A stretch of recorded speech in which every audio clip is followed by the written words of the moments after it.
Ladies and gentlemen, welcome to Hero Movie Podcast, your greatest source for superhero movie discussion in the multiverse. I am your host, Adam Porters, and I'm joined by Sweet Sean's Go-Backs from the internet. Back in my day, all the kids were karate kids. And, of course, Bruce Leslie. I'm a prickly pear, and if do right, no can defense. No can defense at all, and we cannot defend ourselves from having a good old-fashioned time this week because we are talking The Karate Kid, everybody. And I know what you're thinking. It's not a comic book. Shut up. We've got a comic book connection, as we always do. And, we're going to connect it back to Sylvester Stallone, as always. But before we do all that, we do want to say a giant thank you to everyone who helped support us over at patreon.com/HMP. There you get the pre-show, post-show, and, of course, the Dinger Zone, where we talk a little bit about this, that, and the other. This week's a pretty good one, so check that out, patreon.com/HMP. But we've got a brand new supporter over there. This one coming in at the $5 level is a Mr. Tom Me. T-O-M-M-E. Tom Me. That's pretty clever right there is what we got. But thank you to Tommy. Let's get him an official HMP nickname here, Sean. What do you got for us? I'll get it for him next week because you told me like 5 minutes. I did tell you 5 minutes recording. ago that was me, but in my defense, it came in like yesterday, and I'd forgotten to say something. So To be named later is a good nickname. Not TBA. So we'll come up with that one. We'll get you the whole pomp and circumstance and everything else like that. And if you also would like to be on that list, support us, patreon.com/HMP. We really appreciate that. Well, it is off to the races here, boys and girls. This week we are covering The Karate Kid. Here is the trailer. Ooh. This is it. This is the end of the line. Telling me. Did I tell you about the pool here? For Daniel LaRusso, Is this the only pool you guys got? the future seemed far from terrific This place is a dump. You should go back to New Jersey. Hey, I know it's hard, but we're not quitters, are we? until he met the right girl. She's beautiful. I say she's beautiful. I think she's beautiful. Is that your address? You got it. But that only angered the wrong guy. You know, country club at 9:30. Definitely. You gotta be nuts. And his troubles really began. You have to push it. Now you're gonna pay. Then, in one man, he found a teacher I promise teach karate. and a friend Fighting always last answer. How did you do that? Don't know. First time. Power. Whole body. Make a perfect picture. How do I know if my picture's the right one? If come from inside you, always right on.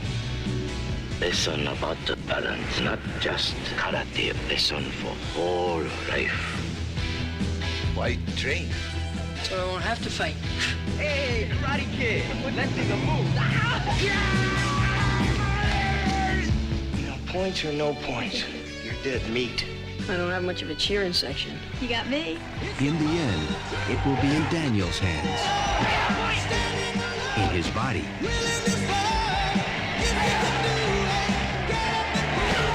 and most of all, in his mind.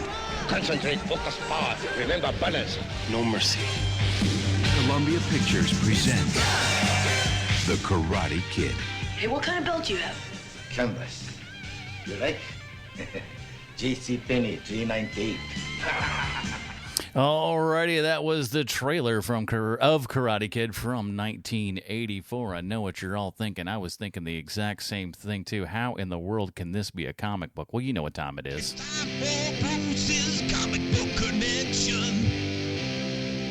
Bruce, the Karate Kid comic book, say it ain't so. 1984 was the year that defined us. And by us, I mean Gen X and, maybe folks a little bit on the borders of Gen X. The boomers had 1969 with Woodstock and Going to the Moon and Led Zeppelin's first album being released in the U.S. and Long John Silver opened its first ever restaurant in Lexington, Kentucky. But all that pales next to what us Gen Xers got in 1984. We got Ghostbusters and Temple of Doom and Gremlins and Beverly Hills Cop and Footloose and Police Academy and Spinal Tap and The Last Starfighter and The Never-Ending Story and Revenge of the Nerds and The Terminator and last but not least, the Karate Kid, or as I like to call him back then, the Karate Kid. And the Karate Kid was darn near the perfect 80s, with a sadistic coach telling Johnny to sweep the leg while Daniel had to use a kick to the head to win a tournament that says kicks to the head are against the rules.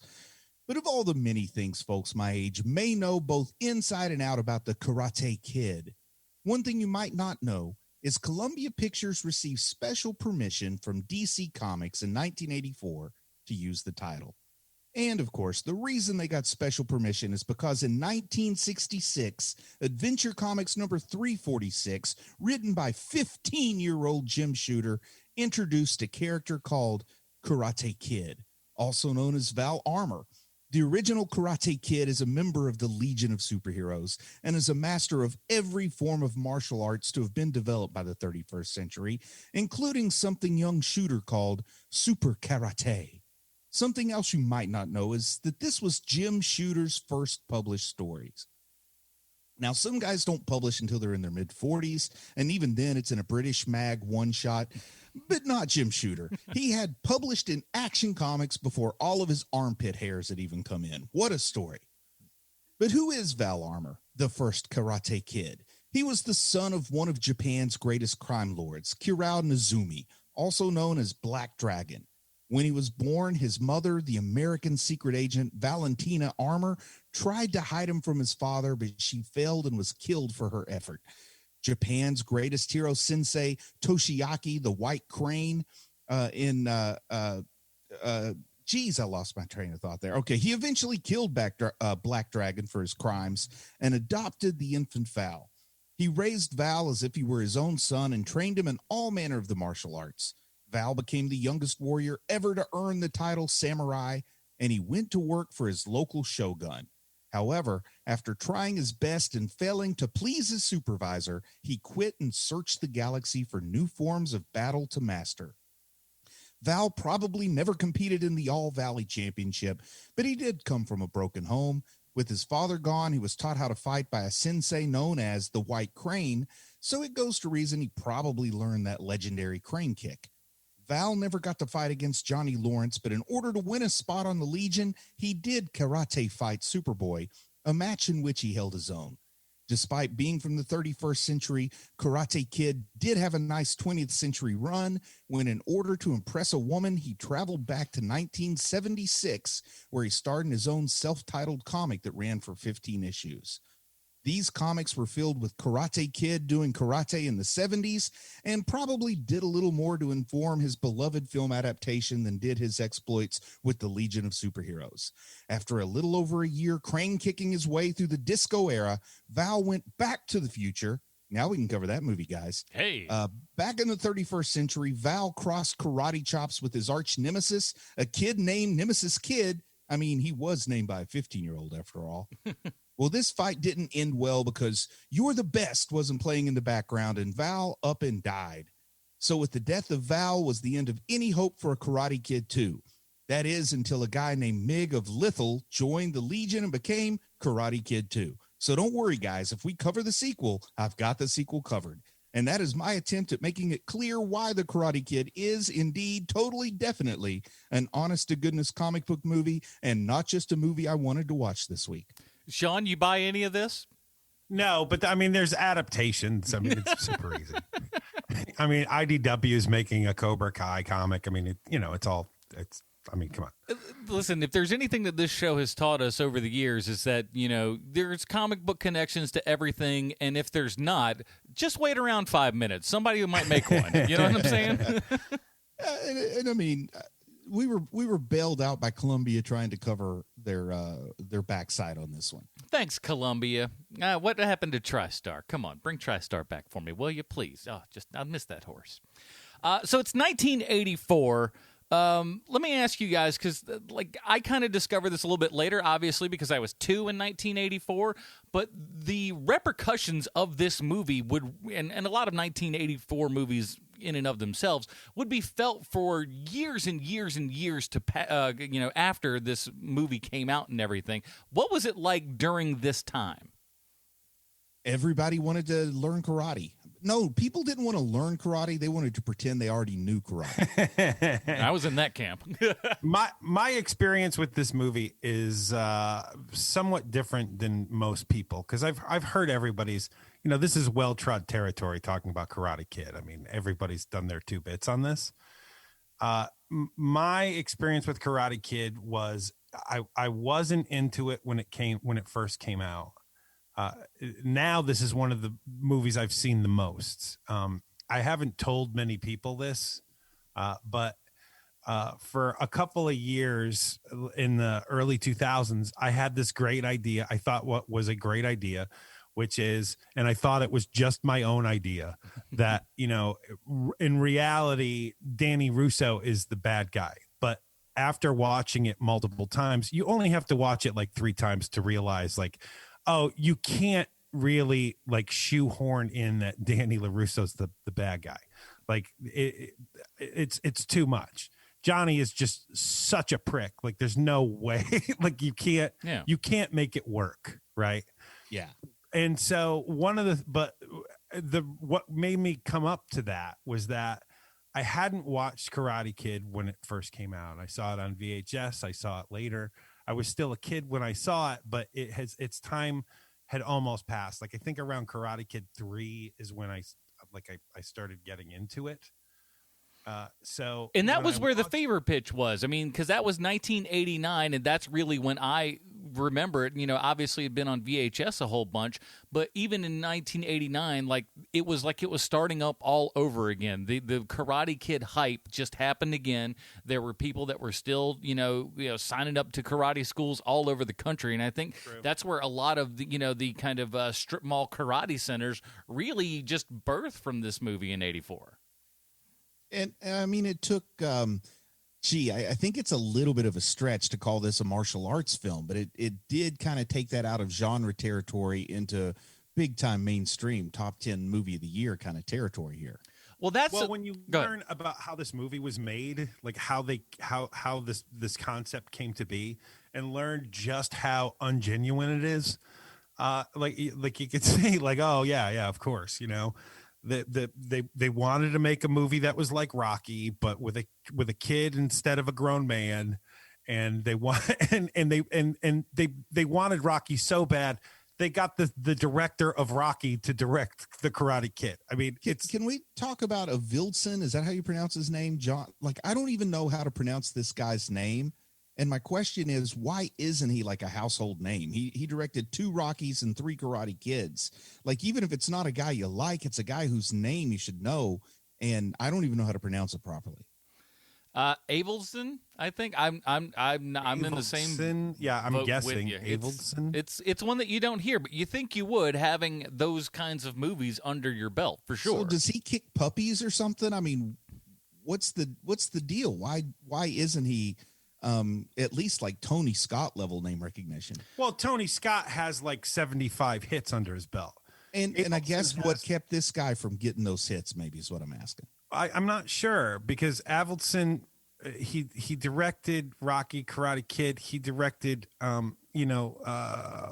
least one other Rocky, at least one other Karate Kid. I think he did Rocky 3, and the first 3 Karate Kids. He did Rocky 5. He did Rocky 5? Mm-hmm. Yes. Oh, that explains it all. Never mind. I take back the question. Well, Stallone directed a couple of those Rockies. I can't remember which one. It's like 3 or 4 or maybe even 2. I don't remember. But the only other thing that Avildsen directed that anyone would really know is Lean on Me. And I liked that movie at the time it came out. I haven't watched it in years, but I really liked it at the time. And probably Neighbors. I think a lot of people know Neighbors. Neighbors. Yeah, that's a fun movie. You're right. So, like he had a good thing, but he never, it's bizarre because, especially with take Rocky, for example, the name that comes to mind for that is Sylvester Stallone. He kind of like his story in, how they were like, oh, you're going to get Ryan O'Neal. And then he goes, no, I'm not going to do that. I'm going to take a, pay cut and everything. And it's really his story, in every way, shape, and form. Not only the way that he wrote it, but the fact that he's starring in it. All of that is really Stallone and not Avildsen's, kind of story. I think that's at least where that falls from. But I think you're absolutely correct in as much as this movie does want to be a Rocky. And I think you're right, Bruce, and more so than you may even realize, is that this also is not only Rocky, it is very much a traditional kind of martial arts film as well. If you go back and look at all the, Shaw Brothers films from the, 60s and 70s and stuff, this is essentially one of those exact plots. You just put it in America. I mean, it's really it. But boy, it is also so successfully a time capsule of 1984 when like 80% of the kids I knew were being raised by a single mom who was working and they weren't ever around. We had to deal with bullies in a time when there weren't PSAs talking about the dangers of being a bully. Teachers didn't care. Like the teacher's way of telling you how to deal with a bully was just go away from him. Totally oblivious to the fact that the kid who's a bully is going to just keep following you around. One of my, because I'm trying to find other ways to talk about this, and we're doing a great job so far, I think. One of the things that I did this week is I wanted to see, I got to do one of my favorite things, is that I got to see what Siskel and Ebert had to say about this movie. And it's just so fun. It's like 6 minutes, them talking about Karate Kid. And they mentioned two things. First of all, Siskel gave it a tentative thumbs up. Ebert, way in the bag for the Karate Kid. Loves the Karate Kid. No surprise on either of that. That, like, if I'd have put that down on a piece of paper and sealed it in a mason jar, and I would have gotten that one right. Can't say enough about it. Yeah. But they bring up Siskel brings up two really good points, which is that this movie is really long. It's 2 hours and 10 minutes long. And that is very, very long for what this movie is trying to say. It is not an easy breezy watch through. It is for us because, we're in the bag for it. And I really like the Karate Kid. But 2 hours and 10 minutes long is a very long movie. And the other thing that Siskel brings up, which it had never occurred to me before, is that Randy Heller, who plays Danny's mom in the movie, is really terrific as his mom in this movie. And I never really put it together before just how great all of the performances in this movie are. Like, like a couple of scenes are over the top with the other Cobra Kai guys, but they're doing what they're supposed to be doing. Yeah, and in a way, it still works. It's a little crazy and overdramatic, a little bit over the top and everything, but there's a degree of believability in those scenes, even despite their over-the-topitude. Yes. I think it's a well-constructed movie, especially when you're saying by 1984 standards, and this is a time when you still got to go to the movies if you want to see a movie. I mean, VHS is around, but it's not penetrated the way that it would 10 years later. And even you could take out karate and exchange it for a spelling bee, and this movie still works for the most part. Well, that's what a lot of movies have done since Karate Kid, is they basically just take the formula and they make whatever like underdog story they're trying to make.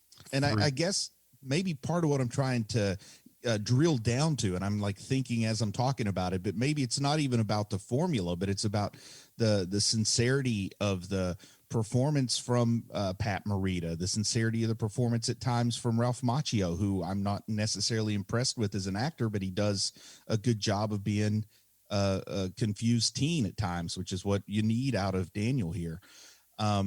Just like the feeling, you get some of these nice shots at the ocean and painting the fence and getting to dwell in the moment.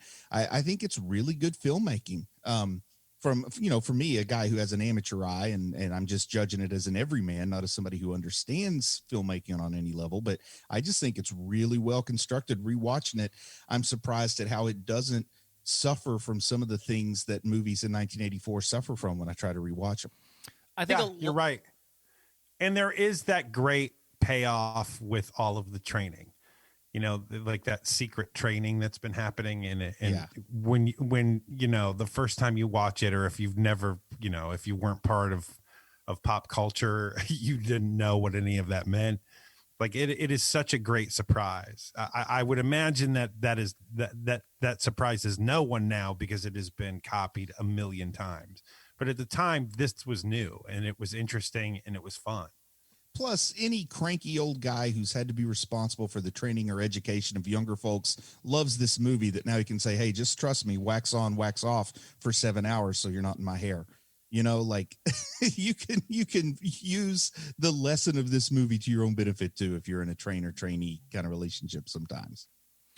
Well, and that's the thing. All of it makes complete sense. And the movie itself, it just screenplay-wise is just perfect. It follows that formula so well, and it's complemented so much by the actual performances that's what takes this movie to the next level. Because you could have that formula and it could work as well, but if your actors were just kind of so-so, this movie would fall apart. If this movie didn't have Pat Morita in it, it would just be absolutely destroyed. This would be another forgettable, silly, stupid 80s movie with, some odd, weird caricature that somebody's putting in here. But you believe the Miyagi character, and, there's no scene that, puts that out on the table more than, him drinking and everything.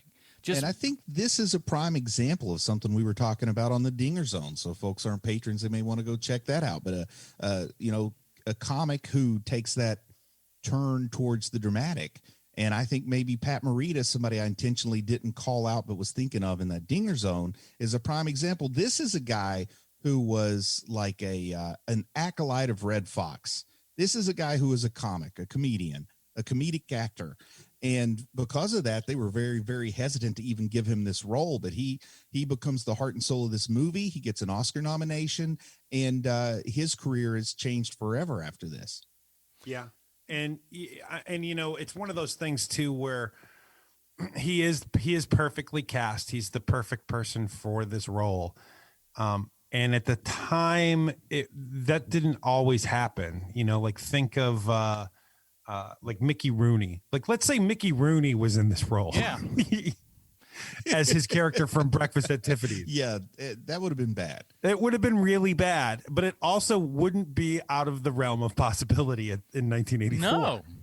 Now, so to have Pat Morita be the character in the movie, but like I was saying earlier, this keeps happening throughout all of the Karate Kid, because you really do have some just bloody perfect casting in this movie. Because you may not like Ralph Macchio's performance, but Ralph Macchio is terrific in this movie. He is I'm sorry, you might not like him as an actor, but he's terrific in this movie. He's good. He's the only Daniel. The only Daniel. I mean, he even does like the good Saturday Night Fever John Travolta impersonation when he's talking with his mom at the breakfast table and he's got the sunglasses on. She says, "What, are you on something?" "Yeah, Mom, I'm Minute Maid. I got to go. I got things to do." I mean, I'm thinking he had to have sat through a few Saturday Night Fever viewings in order to get that down so perfectly. But I mean, all the way down to Elizabeth Shue is perfect as the girlfriend.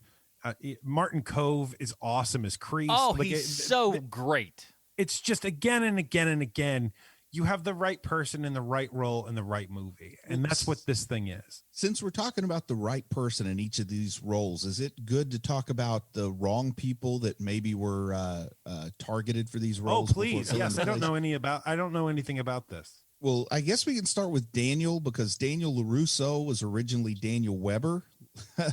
And, once they cast Ralph Macchio, who they cast solely because they loved his performance in The Outsiders, a 1983 movie that's good, but unfortunately has nothing to do with Batman and The Outsiders, so we can't cover it yet.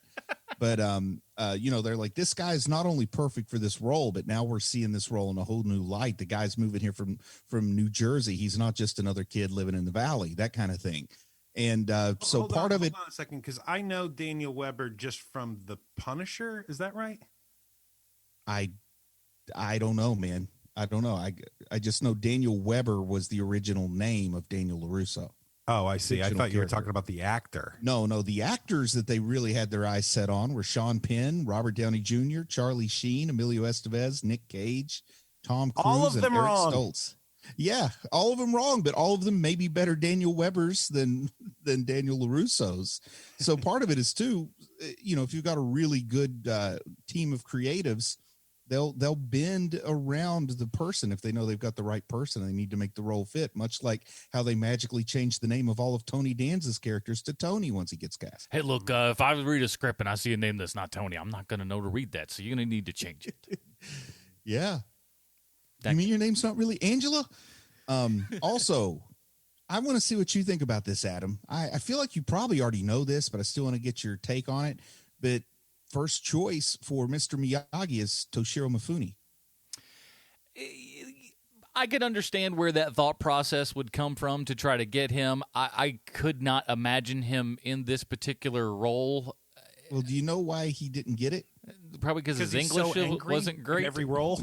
He doesn't speak any English whatsoever. I was about to say, I would imagine that his English, if he had any, wouldn't have been all that great. So, and this is 1984, so it's pre-Tarantino, but that really feels like the kind of rumors that come out of a Tarantino movie. Yeah, like but just saying, I would have liked to have had this guy who I know. Well, here's the thing, okay, is that at this time we are still, like, it's 1984. There was a whole resurgence in not resurgence, but like just the big giant blow up of all, Kurosawa films and stuff like that in the late 70s. Obviously, a lot of that, influenced Star Wars and stuff. So it is still a very cool thing to be like, yeah, man, I'm a Seven Samurai kind of guy. And that's when, not everybody had a Seven Samurai, DVD laying around the house. You had to know something in order to do that. And a lot of the Hollywood people really, and they all wanted to get into Kurosawa's good graces and stuff. And Kurosawa would come around and hang out with all these people and everything. And they would go like, oh, look how cool we are hanging out with this master of Japanese cinema. And it also feels a little bit like somebody just was trying to impress somebody else by knowing who Toshiro Mifune was. Exactly. They all want to be part of that game. It's like, Man, I'll throw out this name. How much has pop culture changed? It's so crazy. Let's see. Also, Crispin Glover considered for the role of Johnny. Now, that could have worked. I think that if they could have reined him in, because God knows. It would have have you either heard worked Robert Zemeckis ever talk about working with him? I have not, but I can imagine. I would say, God, it's some of the best stories you'll ever hear. I'm sure, man. Crispin Glover's a guy that, like, I'm going to see anything he does, and not because I'm expecting to like it. Well, it's like I just want to see what he does. The very weird thing about Crispin Glover is during that time, like especially around the Karate Kid and Back to the Future and all that, like by his contemporaries, Crispin Glover is considered one of the best, most interesting actors amongst his peers. Mm-hmm. Yeah. And so so you hear he's up for all of these roles because he does have interesting takes on everything. The problem is that Crispin Glover is also insane. And so, it's that thing of, do you really want this guy around you at 3:00 in the morning as you're trying to shoot the last of your film? Like you don't want to. Just try to imagine the alternate universe version of Karate Kid where you have Nicolas Cage as Daniel and Crispin Glover as Johnny. Like they should do that now. Listen, as 60-year-old men, they should be fighting. They should do that now because I think they're both even more now of themselves than they were then. The last one is just rumor, urban legend territory, but it's one of those things that goes around enough and gets denied loudly enough that you think it might have been true. But John Kreese, the Cobra Kai sensei, that role was allegedly written for Chuck Norris. Oh, way better with Martin Kove. Yeah, the intensity that Martin Kove just brings on screen, like, and he's not even on screen that much. Maybe 10 minutes full screen time here, if that. And he's so BA in everything that he does. You just walk into that dojo, and I love it's such. Again, this is a brilliant screenplay. He's been, beat up at school and everything. Sees this karate school and goes, "Oh man, this is what I need to be able to get back on track." Walks in, enjoys everything that he's hearing coming out of the mouths of these people. Strike hard, strike first, strike fast, all that kind of stuff. And he's like, "This is the place I need to go." And then, of course, boom, you've got your bad guy looking you straight. The guy who whooped you looking you straight in the eye, going, "That's right. This is the place where I'm at." And the urban legend has gone around enough that Chuck Norris has been asked directly about it, and his denial just fuels the legend because he goes, "That's absolutely not true. But if it had happened, it would have went down exactly like that." Like one of those kind of answers. Well, I don't believe the difference between Martin Kove and Chuck Norris is that I fully believe Martin Kove wants to see that kid hurt or dead. Yeah. Yeah, whereas Norris, I don't believe that with Chuck Norris. Chuck Norris would have to be the hero at the end. Yes. Chuck Norris would turn on his own student and roundhouse kick him to the face himself. It's just like, I'm not allowing this to happen, young man. You're bad on society and make me look bad for my business. How dare you? Dyed orange hair. And then, the old lady that says you should go back to Jersey when Daniel first arrives at the apartment complex or hotel or whatever you want to call it. Yeah. You might know her a little bit better as the lady from whom Jerry Seinfeld stole that loaf of marble rye. Get out of town. That's great. I guess I didn't Frances put that Bay. together. She's in everything. She's Happy Gilmore's grandmother. She's so good and all this. She's an Inspector Gadget.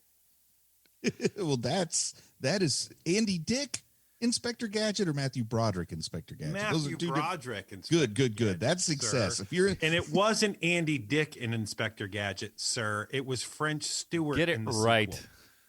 Oh man, then I'm out. I don't even want to see it if it's not Andy Dick. Well, here's the thing. That was the deciding factor. I was on the cusp, but there's no Andy Dick. Count me out. No, thank you. I like one of the other things that I want to talk about, which I think might be this last viewing might be the first time I realized this. I may have known it before. I don't remember. The worst person in this movie is Johnny. Yes. But close second is the kid that befriends Danny at the beginning of the movie. Freddie. That kid is the worst. He is the second worst person in this entire movie. It's kind of amazing to me with how much like just general pop culture reverence that this movie gets, and how we know, like, I even know about Bobby Brown, Johnny's friend who has to go out and hurt Daniel's knee in the first place. Like, everything I know about this movie, every single time I watch it, it's as if I've just now discovered Freddie was in it. Like, for some reason, he is the most forgettable part of the movie to me. Yeah, but like never have you seen people become friends so quickly and then just turn your back on them so fast for seemingly no real good reason. But it kind of tracks. Anybody, you know what I mean? It's like easy come, easy go. Anybody who's like, hey, we're going to be lifelong friends now. Like, when you just meet him, is the same guy who first sign of trouble, they're going to be out of there. But again, I think that is another hallmark of this, just what I think is a perfect screenplay. And if you want to study how to make screenplays and how to get story structure and every little thing that pops up in here, every point in the story is another, just kind of rung on the ladder of getting through this good story. Of course, he gets there, he finds friends. Oh, it's not going to be so bad. He's going to have people to hang out with. Boom, those friends are gone. It's every single thing leads to the next thing. And while the movie itself is definitely long, it doesn't tend to waste a lot of time with things that in one way or the other don't continue this story along and inform the characters as we're watching them. Man, also, it's kind of nice to watch something from 1984 with 2020 perspective and realize, like, how his mom's job for a computer company was seen as like a stupid thing, whereas now, if this were real life, she'd be probably a Silicon Valley millionaire. Yeah, she's like, well, listen, I can't do these things with the computers, but I can work at this restaurant. Yeah, it's considered a step up when she leaves the computer company and goes to work for the Rocket Computers. Yeah, makers of Rocket Mortgage. No, I've never heard of them before. Oh, they're up and coming. They're really going to take off. That was always just a kind of like, well, they're up and coming. They're going to be a big thing one day. No, they're not. Yeah. The song, man, You're the Best. Yes. I never, ever have I seen what I think is a song more perfectly suited to the movie scenery where it's being used. Do you guys have any strong thoughts on You're the Best?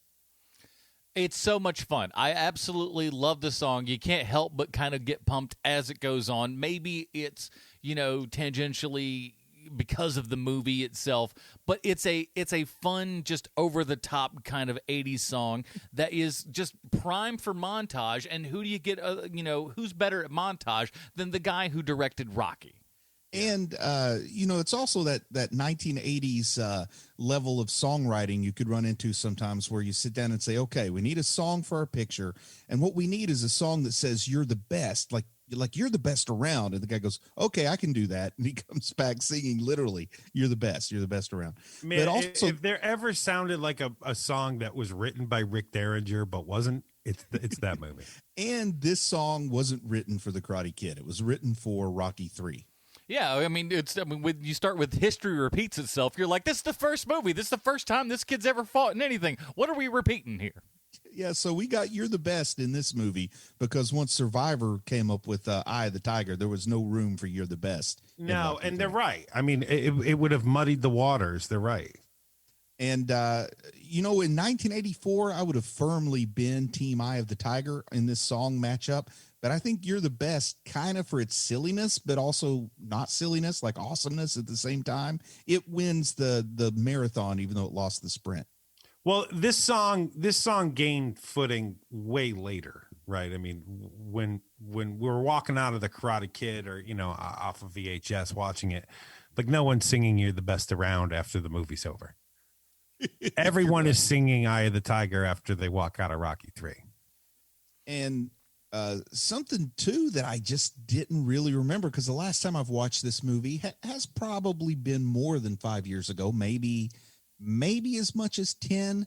It's one of those that I've caught a lot on cable where no matter where it is, you just settle in and watch it. But actually beginning to ending this thing in one setting, it's been at least 5 years, maybe as much as 10.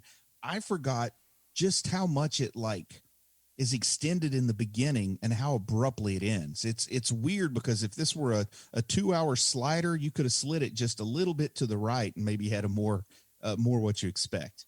Well, but, it's also one of those movies too, where because part 2 takes place seconds after the tournament is over, that for years I thought that the beginning of Karate Kid 2 was the end of the first Karate Kid. Well, it was. And then they edited it differently, but people saying this is a 2-hour and 10-minute movie, nowadays we're used to these Marvel cinematic movies that are pushing 3 hours or more. So it doesn't seem so long. But the first thing I'm thinking is you don't really need to see every time the family stops to get gas from Newark to Los Angeles. Well, but see, that's another brilliant thing that this movie, I don't think, if at first glance, I don't think people will give it really necessary credit for. There is a lot of this movie that is story filling in via ADR.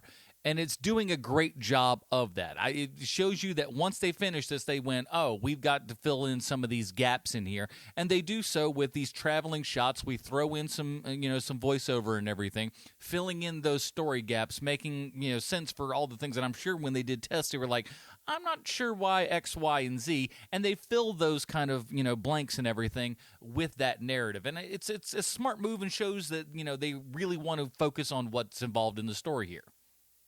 And this is also the movie where it teaches you that not every actor is great at improvisation.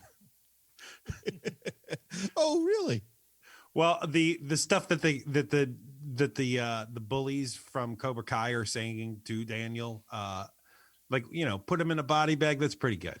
At the moment, though, you're just like, good Lord. Well, that's pretty good. But then you have what does it take your worm for a walk day? Stuff that's just the dumbest dialogue you've ever heard. That's the kind of put down that gets everybody to immediately point and laugh at you. And don't ask me how I know that. I just know that's a thing that can happen. Not every actor is capable of great improvisation. Did you know from my understanding, Elizabeth Shue was pretty much done with acting and just kind of agreed to take this role?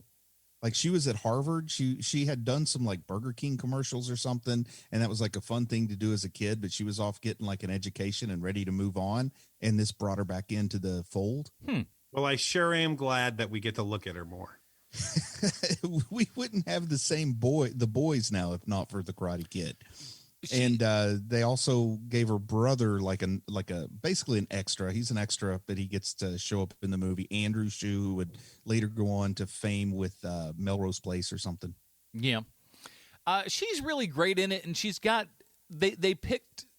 they did such a great job making her just kind of seem like that everyday normal girl. She didn't seem like, some Hollywood creation or something. She looks like I would imagine a normal high school kid, could easily look like in 1984. Is there anyone who tops the list more than and this is specifically to Bruce more than you, Adam, because you were probably too young. Yeah. But I can't think of anyone more on the list of like prepubescent that I want to marry that girl than Elizabeth Shue. I honestly can't think of another person. Leah Thompson was there you go. Leah Thompson. She always went hard to the boards on that one, man. You are right. Leah Thompson. Yes. And in my mind at the time, they were like not that different from one another, you know, like you could make the wedding plans with one, and if one didn't show up, you were happy with the other. What kind of wedding are you putting on? That's what happens. If the bride doesn't show up, bridesmaids got to step up and take the reins. It's like a duel, you know, it's a wedding and a duel. The second has to step up. Fine, I'll do it. I don't care. But I liked how she kind of seemed believable up to a point, because I guess the hardest thing for me to think of in this is I don't know how true it would be that Daniel just getting the crap beat out of him and her really going, oh, well, I kind of like this boy that's getting the, ever living crap beat out of him. Adam, did you went to public school? Oh, yeah. And at public school, new kids would show up in the middle of the year. Mm-hmm. And I don't know what it was like at your school. Sean, yours might have been different. You were one of those private school kids. For 2 years. But whenever the mysterious new kid shows up, no matter what a loser he may or may not be, the girls are all real curious about him at first, and they think he's streamy, and they all want to get to know him. And after a month, they're all done. Oh, yeah. We had that kid. His name was Alistair. He was from England. The girls were like, oh, England, what is this? And then they met him, and they were like, oh, that's what it's like? Bye. We had a kid named Brett that moved from Southern California to Jackson, Kentucky, and I don't know what his dad did, but it must have been something bad. But to end up in Jackson, Kentucky from the Los Angeles area. But, yeah, all the girls went through that for like a month, and then they were over it. Must have been something bad. Yeah. Nobody voluntarily makes that move. There's some sort of witness protection thing. His name was, something else before he came to town. I'm not kidding. I think it might have been something like that. It's possible. Now, there's two sections of music in this movie. There's music that is fantastic, like we already mentioned before, but we also had like Cruel Summer come up, which I can't believe that I forgot that song was in this movie. It almost feels like they went back and put it in like within the past few years, because it fits just too perfectly. It totally does. It was one of those moments where, like, if this movie were being made now and set in 1984, I would jump to the internet to look up when Cruel Summer was released just to prove that didn't fit in that time. But it must, because that was really there. But yeah, that and like, Young Hearts. But then you've got like the crap. Oh, my Lord. Mike Love's little crappy Beach Boy ripoff that is basically Elizabeth Shue's theme is so bad and corny that it's trying to be California Girl but never gets there. It's like a feel-alike song. They're like, well, we got, kind of one of the lesser Beach Boys over here. Let's get him to come in and write this song. And it sucked. It's sucky, and they play it kind of a lot. I want to ask you guys, and not how do you feel about it today, but if you can magically transport yourself back to 1984, or for you, I'll give you a few extra years, Adam. I'll say transport yourself back to 1992. Okay. But back in that time, how would you have felt? How did you feel in the moment about that 1948 Ford that Mr. Miyagi gives Daniel as his first car? Oh, I'll tell you, at least by looking at it, I just go, how can this kid drive this car? It's so giant. It is a boat. That's the last kind of car I would give to, it's a brand new 16-year-old to drive around. It's like, hey, just try to drive this ocean liner around the streets of Los Angeles. Good luck. I want to say that I watched this movie in 89. Now I'm sure that I watched it when I was a little bit older. And what I can tell you is that when I first saw him in the car, my very first thought was, oh, he's going to get beat up a lot more now because of that car. Yeah. And that's the same way I felt was, well, I guess it's better than having no car at all, but it sucks, being poor and you got to drive this. At least they put a fresh coat of paint on this old junker that he gets to drive around. And of course, you look at it now, you understand it's a classic. That was something that was put in there by the folks trying to impress our parents more than to impress us. Sure. And I just watch it now and I can think how, to me, that car other than the fact that it was a convertible, was not that different from the car his mom was driving in my child mind. Yeah, I think it's just the fact that it's like a convertible and it's very kind of California, and that's, oh, listen to me. Now that I've got this car, it's, I can drop the top and live that kind of California dream sort of thing. And I mean, this is not that far out of the time when Grease was a big deal. So maybe they're thinking, people are still going to have the fondness, but that car works in Grease because Grease is set in that time. But at the same time, too, if Miyagi's got this entire kind of, fleet of old junker cars and stuff like that he's sort of restored and whatnot, it lends another, level of story to the proceedings. And modern day me understands that that's a pretty cool car. And thank goodness 1984 Ralph Macchio understood it was a pretty cool car, because he kept that car and he still has it. Oh, in real life? In real life, yeah. Oh, that's very cool. It made an appearance in Cobra Kai, and it was the actual one because it was in Macchio's garage. Oh, that's great, man. I didn't know that. Yeah, pretty cool, man. I thought they just found this. I thought they found an identical car. Which, there probably are a lot of identical 1948 Ford Super Deluxe Club convertibles, but he just happened to have the real one. That's great. And I'm sure he, said, listen, I will rent you out the car if you just add a couple of zeros to my paycheck, please. Thank you. But as far as that ending, man, I forgot just how abrupt that ending is. In my mind, I always remember just a little bit more celebration. I don't remember a lot more, but I kind of remember like I told you would be a real boy someday, Pinocchio. Like, I remembered some of those moments instead of just getting the trophy cut to credits. I feel like you're really thinking about, like, 2 is kind of melding into 1 there, because this is the Rocky ending. It's done and it's done. It is the Rocky ending, and I clearly remember 2 being the beginning of 2, but I just thought there was more jumping up and down in the arena and hugging your mom and stuff. Like nothing that really carried any story narrative, but I just felt like there was more soaking in the victory, or at least a freeze frame. They got to that point in the editing room, and they were just like, this is how long now? Whoo, cut her off. Hit the credits. Let's just get the hell out of here. It feels that way. I mean, of course, we know that's not how editing necessarily works, but it feels like they were all up for a 3-hour movie with that opening being so long, driving cross country. And then at the end, they're like, man, we just got to stop. We can't take any more of this.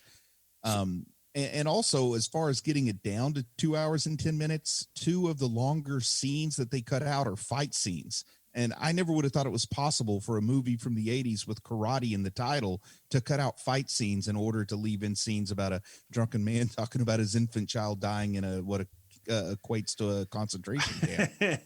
Yeah, it takes quite the turn. So I want to talk about this for half a second here, because I experienced this movie in an interesting way. So my sister had some things to do, so said, hey, could you watch over the kids for a little while? So I was like, sure, why not? Uncle Adam gets to hang with the niece and nephew here. She's 9, he's 6. So I'm like, I tell you what, as I'd heard him talking about Cobra Kai or something at some point, so I'm like, hey, if your dad let you watch Cobra Kai, you can certainly watch this. That'll be fine. So I set him up with it and everything. Cindy Claire, she liked it for the most part, but again, it is long, but she's 9, so she can process these things, and she's a pretty smart 9-year-old. He was bored out of his mind. This is not a movie for, even though it's a PG film, probably may get a PG-13 these days, but man, the younger audience, man, if you're under the age of 7, there's no way in heck you're watching this thing. It's too slow, it's too long. And, you don't get to any of the, super big karate action and stuff until the end. And the other stuff that you do is more just like kind of little street level sort of fights and stuff. But he barely even made it to the, the big tournament and everything, because he was just like bored, jumping around and stuff. It was just like, oh, this is so bad. But, so it's not for all kids. I can say that. There is an entire rehearsal of the Karate Kid available on YouTube. I don't quite understand how rehearsals work in Hollywood. I definitely don't understand how they work in 1984, but there's an entire rehearsal of the film, all the scenes. Like, it looks like it's just shot, by camcorder, just like I said, a rehearsal, including some of the cut scenes and some alternate line readings that they didn't stick with when they did the real thing. But it's a pretty cool thing to watch. Now, are a lot of those shots moving shots? Because that's one of the things that this movie is fantastic with, is that this is, because it's from the same guy who directed Rocky, and in Rocky we developed the Steadicam, and there are the cinematography in this, and a lot of these moves and Steadicam work just really elevate the quality of this movie, to a giant level, because there are shots that are moving and shaking, and I wouldn't be shocked if a lot of those scenes that you saw there were ones where they were just kind of trying to block out some stuff. I could be wrong. I haven't seen it. It's like the whole movie, and somebody's even edited it in order. Like I understand they don't do the rehearsal like you'd rehearse a play and do a read through or something, but it's like there's a lot of stuff where it's just like a like a handheld camera with only its built-in microphone, no boom mic. So you've got like Daniel adjusting the bicycle on top of the car, and he's talking, and you can kind of hear him talking, but what you really hear are the cars going by in the background on the freeway, stuff like that. But it's kind of a cool thing to look. I don't know. Do movies still do that kind of thing?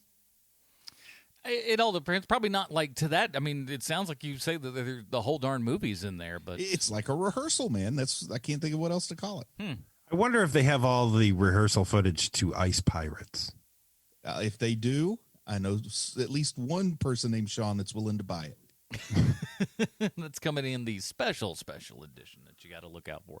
But I thought that, and again, that's why I love the performances in this, and while we're allowed to kind of sit with these characters, when Daniel's throwing out his bike and everything and having the big conversation with Mom, and Miyagi comes out, it's all one great shot. So not only is the camera work amazing, it's allowing all of your actors just to breathe and just do what they're going to do. It's like we are there, and I thought that was just something that a lesser director would not have done. You could have easily done a whole bunch of coverage with this to try to make it as good as you possibly can, but you've got these amazing leads who are able to go and just have this long, prolonged, not argument, but scene. Let's just call it that. It's good. Yeah. And something else I read, just like a couple of tidbits of trivia. You may be surprised to hear that Pat Morita used a stunt double for some of his fight scenes. No kidding. But like the scene where he climbs over the fence when the Cobra Kai guys are in their skeleton costumes at the Halloween party, and Miyagi climbs over the fence and beats him up. Well, the first few times they tried to shoot that, of course, they used Pat Morita's stunt double, but they used the actual like Billy Zabka and company. And apparently the stunt double was beating him up so badly, they were worried they weren't going to be able to shoot. So they had to put stunt doubles in the skeleton costumes, and then they got the scene right. But for some reason, I love the story of the middle-aged Asian stuntman beating the heck out of these Hollywood kids. That's his stunt double, who's his brother, Chad Morita. Yeah. No, he actually used that stunt double that looks exactly like Harrison Ford. Something that I don't think that I ever really realized, having watched this movie a ton as a kid, is that I don't think I ever really watched it in widescreen, because when that particular scene comes up and Miyagi is, kind of on the fence there like Batman, I don't ever remember seeing that before. So I think when you saw it in 4:3, they cut that out. So if you saw him, you only saw just a tiny little bit of him. But here you kind of see him just hover in the background. Again, very much Batman, and just drops in on him. I thought that was so cool. I couldn't remember seeing that when I was a kid. I saw this on the big screen in '84, so I've always remembered him creeping up the fence like Spider-Man. So good. All right, well, we do have to ask ourselves one very important question before we get to our rating here, and this might be a bit of a stretch for him. I'm sure he had to dig this week, but we got to find out how this movie connects 1-to-1 with Sylvester Stallone. Thank you, Adam. I have a prepared statement. Yeah, you got a lot of Stallone connections this week, but Martin Kove is your Stallone connection, ding-a-lingers. He was in Death Race 2000 with Stallone. He was in Rambo, First Blood Part 2. He feels like a guy who hangs out with Stallone, even though I have no idea if that's true. They have a lot in common. They both feel like the type of guy who smoke a lot of cigars and say things like, "How's that grab ya?" after saying something terrible. They've also been around forever. Martin Kove's first role was in something called Little Murders in 1971. None of us were alive in 1971, and we're old. He's most famous for playing Kreese in the Karate Kid movies, but he's also in Costner's Wyatt Earp. And in 2009 alone, he's in 4 different movies. I mean, sure, they're movies you've never heard of before, but that's a whole lot of work for somebody like Martin Kove. But I'd really like to get to this week is a movie Martin Kove was in 2015. But what I'd really like to get into this week is a movie Martin Kove was in. I wrote it wrong. You Damn can do it. You like can Adam. do it. now you know what it's like. And I already had what my I'd Adam really moment. like to get into this week is a movie Martin Kove starred in 2012 called Silent but Deadly. It stars Lee Merriweather, Martin Kove, Bruce Valanche, and Rip Taylor. And if you've listened to this podcast for long enough, you already know about my absolute disdain for Bruce Valanche's, quote, work, unquote. This movie's tagline, somebody's killing old farts. It sounds like the worst movie ever made, and here's what people in IMDb user reviews are saying. Quote, a ridiculously over-the-top film that would have been better if it had toned down the slapstick and played it someone straighter. I love the fact that it showed seniors as still sexually active. 5 out of 10 stars, end quote. Now, if you'll excuse me, I need to go outside to throw up, and I may never stop throwing up. And there you have it, sweet Kovaxers. This week's Stallone Connection is Martin Kove. Adam and Bruce, this is the 326th episode of this bit, and still no word from Sylvester Stallone. Well, Martin Kove also there for a hot second in Once Upon a Time in Hollywood, even. So Yeah. I mean, even up to this day, boy, that guy's getting at it. Well, here at Hear Movie Podcast, we have our own patented Robin rating system. If you'd like to check that out, head on over to our subreddit at reddit.com/r/Hear Movie Podcast. It's right there at the top of the screen there, and join us, why don't you? Bruce, where does the Karate Kid from 1984 fall on your Robin rating system for you? This is one of those where you don't have to ask. You also don't have to rate it. Like, everybody knows the Karate Kid. Doesn't really matter what you rate it, but you also don't have to ask, because this is going to be a Dick Grayson for me. I mean, there's no way around it that it's not. There's plenty of things I can kind of poke fun at and laugh at. Maybe I can try to, actually a few things in this movie. But at the end of the day, this isn't just a good nostalgic 80s movie. This is actually a way better movie than I think I would have been inclined to give it credit for if I hadn't watched it a little more critically this time through. So, yeah, this is Dick Grayson. I mean, the only other option would be if you wanted to carry Kelly it, but I'm going just straightforward Dick Grayson. I can understand that. Sean, what do you got? Yeah, I mean, it's a Dick Grayson. It's terrific. It's terrific for the time. It's terrific now. You know, the fact that it is seeped into the culture is not a coincidence. It's terrific. I mean, there's a reason why Jim Cotta is not on the tips of people's tongues. You know, the Karate Kid is just a very well done movie. It's a Dick Grayson. Yeah, Dick Grayson's all around. Like, it is one of those kind of, especially if you are of the era and everything, it's those kind of perfect movies. And I think if you're of this of enough of an age, you know, in that like 10 to 12-year-old range and stuff, even kids will like this if they can kind of stand the, you know, the 2-hour running time that's there. And that's a little bit tougher for, you know, kind of modern day kids in our YouTube world of quick, fast, and everything's got to be, you know, getting to the point, and we can't sit in a story for quite some time. But it is so good. If you're interested in writing screenplays and stuff, this is one of those ones that you can look to and just kind of go, this is a template. This is how you can do it. And so much of this movie has just, every single frame of this thing is just another iconic image that is just, you know, etched itself into the brain of the world, that it is insane. From, you know, the headband and everything, just to single shots all over the place. The cinematography is fantastic. Bill Conti coming back, you know, doing another score again. Save for the Mike Love crap that all just sounds like, you know, California Girl can't start up properly. everything else is pretty just top-notch in this, and I can't recommend it enough. But I think you guys are right. Anyone who knows Karate Kid at this point has probably got just about the exact same opinion. But if you don't, I'd like to hear from you. HearMoviePodcast@gmail.com. Tell me why you don't think Karate Kid is good. I'm curious. I don't know if those people exist out there, but if they do, I'd like to meet them and get their take. So HearMoviePodcast@gmail.com. That is it, everybody. We're not 100% sure what we're doing next week, but you can find out what we're doing next week by subscribing to us over at patreon.com/HMP. There you get pre-show, post-show, and, of course, the Dinger Zone. We really appreciate all of you help keep this show a-running. In the meantime, Bruce, where can we find more of your work on the internet? Well, if there are people out there whose two favorite things are Disney Plus and 30 Questions podcasts, you're in for a really good fall and winter, because Mandalorian Season 2 is going to have the Mandalorian 30 Questions coverage. As soon as that's finished, I think we're going to be rolling straight into WandaVision 30 Questions. Won't be long after WandaVision till Falcon and Winter Soldier's probably out there. So there's lots of 30 Questions to be on the lookout for, starting with what we're already doing, which I'll let one of you guys tell people about. Sean, what do you want to do that? Sure. We have a podcast called The Boys 30 Questions, where with each new episode, we have a podcast where we ask each other 30 questions about the latest episode of season 2 of The Boys. Check that out, please.